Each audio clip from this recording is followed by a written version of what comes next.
नमस्कार, मैं मनोज कुमार। मैं फिलहाल हूँ कर्मनासा नदी के कछार पर। धार्मिक दृष्टि से अगर देखें तो कर्मनासा नदी को एक तरीके से अपवित्र नदी माना गया है, लेकिन इस इलाके के लोग जो कर्मनासा नदी के तट पे बसे हैं वो अपना जीवन रेखा मानते हैं।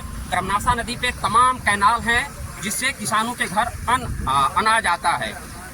अब मैं बात करता हूँ क्योंकि पीछे देख रहे हैं जल ही जल है और सड़क पे पानी करीब 3 फीट चल रहा है। इसके पीछे की वजह है कि पिछले सोमवार से मैदानी इलाकों से लेकर के पहाड़ी इलाकों पर 24 घंटा बरसात हुई, जलाशय भर गए और कर्मनासा नदी के ठीक ऊपर एक बांध है जिसका नाम है नौगढ़, दूसरा बांध है जिसका नाम है मूसाखाड़ और मूसाखाड़ बांध का पानी लतीफ सा बियर से होते हुए कर्मनासा नदी में आता है।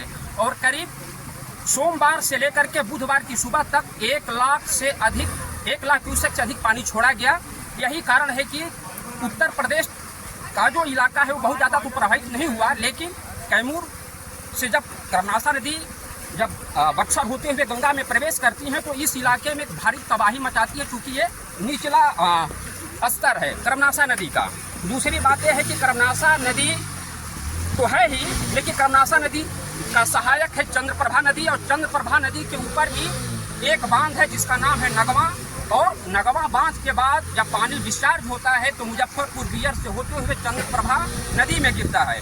और जब दोनों नदियों का पानी जब आपस में मिलता है और जब कैमूर में वो पानी जब आता है तो भारी तबाही मचाता है। दुर्गावती के करीब 1 दर्जन गांव जो कर्मनासा नदी के किनारे बसे हैं वो चारों तरफ पानी से घिर गए हैं। आवागमन पूरी तरीके से बाधित है। न गाँव के लोग सड़क पे आ रहे हैं, न बाजार जा रहे हैं, न बाजार के लोग अपने गाँव में प्रवेश कर रहे हैं। ये जो मार्ग है इसका नाम है दुर्गावती का क्रैक पथ, जो नेशनल हाईवे 2 पुराना जीटी रोड, परिवर्तित नाम नेशनल हाईवे 19, जो सीधे यूपी के गाजीपुर को टच करता है। और ये मार्ग सीधे चला जाता है पूर्वांचल एक्सप्रेसवे। आप लखनऊ और दिल्ली इसी मार्ग से जाते हैं पूर्वांचल एक्सप्रेस पकड़ने के बाद, लेकिन ये मार्ग गाजीपुर, मऊ, बलिया, गोरखपुर और देवरिया को भी कनेक्ट करता है। जिन लोगों को लखनऊ या दिल्ली जाना होता है वो नेशनल हाईवे दुर्गावती से करते हैं और दुर्गावती का क्रैक पथ से सीधे गाजीपुर और फिर एक्सप्रेस वे पकड़ते हैं। आप देख सकते हैं कि हालांकि मैं बिहार में ही खड़ा हूँ और यहाँ से करीब 500 मीटर बिहार का ही हिस्सा है और कर्मनासा नदी के ऊपर एक पुल बनाया गया है जिसको ककरैत ब्रिज कहा जाता है। लेकिन उत्तर प्रदेश के लोग अपने इलाके के ओर हैं और बिहार के हिस्से के लोग जिन्हें इस रास्ते से आना जाना है वे अपने हिस्से में खड़े हैं। उनको इंतजार है पानी कम हो।